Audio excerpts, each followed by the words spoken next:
Hi, everybody. We're going to do an updated version on supplements that I take today, and I'm going to explain to you why I take them and show you some that I have stopped taking.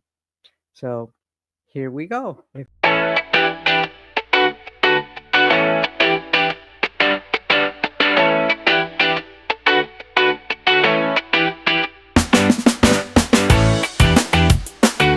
we go. If you find this useful at all, please hit that like and subscribe button. It really does help. I'm getting really close and I could really use the support. Most of you, actually 50% of you, are not subscribed. So please do me a favor and smash that subscribe button along with the like. Feel free to share, comment, and so forth. So let's start off with the first one I pull out because that's a good place to start. So this is the magnesium that I take. It's made by Optimizer. It's got, I believe it's 7 different kinds of magnesium. Now, I used to take 2 of them a day. I've cut back. I just started cutting back about 2 weeks ago, so we'll see how that goes. They say it's really good for sleep. I have problems sleeping, and there's something else which I'll get into later that I take for sleep. It's also good for constipation. I don't really have constipation, which is why I'm like, okay, let's go ahead and just take one of them because I'm trying to cut back a little bit because some people say that I just make very, very expensive urine, and they may be right, but I'm going over what I take. So the next thing that I take is a pre and probiotic. I think a pre and probiotic is very important. I have been taking these, not necessarily this particular brand, but I have been taking pre and probiotics for about 20 years or so.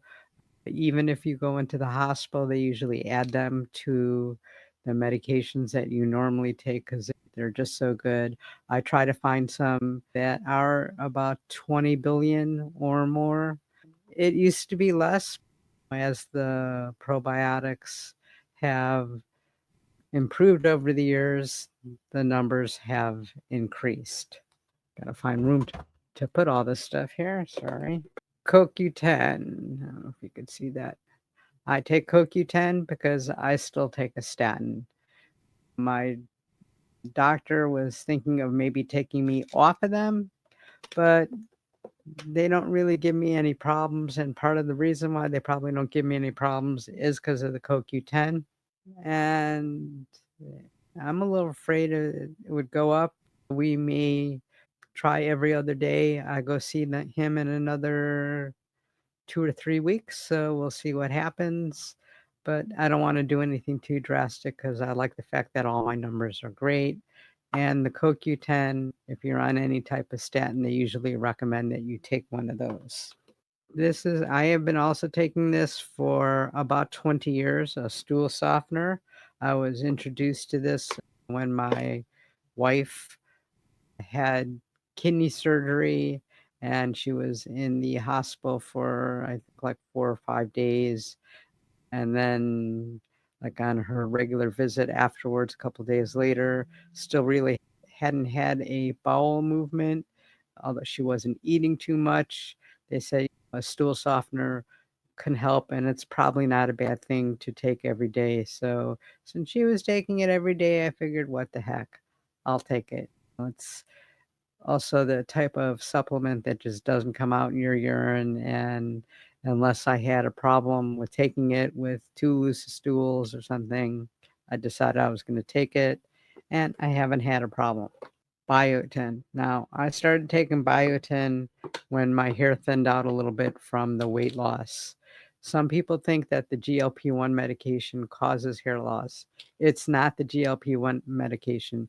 It's any type of rapid weight loss. So usually if that happens, if you increase your calories a little bit and take something like Biotin, and I also took some Nutrafol while this was happening, it should reverse itself. And sure enough, within about 8 weeks, it was pretty well reversed.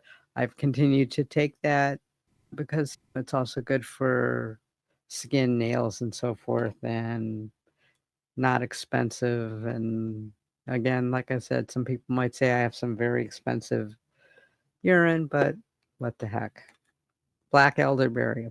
Black elderberry, I started taking it just before the pandemic because it's supposed to be really good in preventing sickness, illness, whatever you want to call it. I don't take it anymore because I very rarely get sick. I kind of slowly wean myself off of that. My wife still takes it, which is why we still have it because of her COPD. If she gets sick, it really can create a problem, so she still takes it. Caltrate. I think anybody over 45, 50 probably should be taking some calcium, especially females, because we just naturally lose some. Plus, I never really had a super lot of dairy before. I do have some milk a lot more often since I started taking a GLP-1 medication, along with more yogurt than I used to normally eat. But my D3, according to my blood test, still is a little bit low. So I still take that along with a D3. I have that here, D3. And we've increased the amount, and I don't know if in my next blood test or the one after that, they're going to retake it, the D3 amount. Now, my wife was taking it also, but her D3 level was actually high. So first they switched her to taking it to every other day, and it was still pretty high. So they had her stop taking it. Berberine. I still take berberine. I have also been taking that for about 15 to 20 years because especially before the GLP-1 medication, I was sometimes in that pre-diabetic range, and berberine is supposed to help without actually being a prescription medication. If you look on YouTube, you'll see a lot of creators say that berberine is a natural GLP-1. I don't know if I would go that far, but I take it. Again, I still take it even though my blood sugar and A1C are really good, just because I think it's a pretty good medication to take.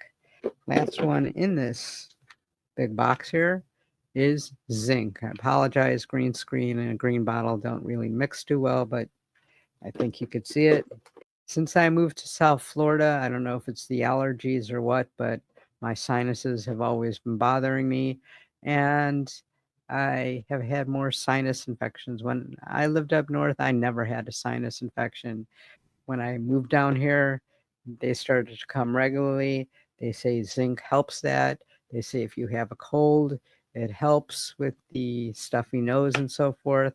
So that's one that I still take. I've been trying to experiment lately with just taking it every other day again because sometimes I think I take way too many supplements. And again, most of it probably goes out in my urine, but I am cutting back and we'll see how that goes. So we've done that one. This is my multiple vitamin. Again, green screen, green bottle. Sorry. It's a Whole Foods multiple vitamin. It doesn't contain iron. My iron, according to my blood test, is perfect. And iron can cause some stomach issues and constipation. And seeing that constipation is a big problem with GLP-1 users, I chose to get the one without iron. Again, all these supplements, I would recommend you letting your healthcare provider know what you're taking because some of them may not mix with some prescription medications, or if you have any type of medical issues, they may not help. If you're not going to seek your healthcare provider, at least do a little bit of research to find out if it mixes with certain medications and so forth, if you're on any. And better safe than sorry. Last but not least is the ashwagandha gummies. Now, I'm not a huge gummy person. They say that you could take one gummy and the next gummy could have 3 times the amount because there really is no regulation. but there really isn't much regulation on a lot of these supplements. My biggest concern with the gummies is if people start taking 4, 5, 6 different gummies as opposed to a pill, you're actually adding a lot of calories. This particular one is 2 gummies, and let's see, the calories for the 2 of them are 12 because it is sugar-free. So for me, that's not an issue. Will I maybe possibly go to pill form? I don't know. Gummies taste kinda good. They seem to work. They seem to help my sleep. I do notice a little bit of a difference. Let me know in the comments what kind of supplements you take and what you think of the supplements I take. Again, many people have told me that I'm making very expensive urine. I'm putting somebody's kids through college that works at some of these supplement companies. To each their own. I've had my reasons for every single one of them. I'm sure you have your reasons for taking your supplements. It is what it is. If I have expensive urine, I have expensive urine. So, again, let me know in the comments what you think, and please hit that subscribe and like button. I'm getting really close, and I could use your support.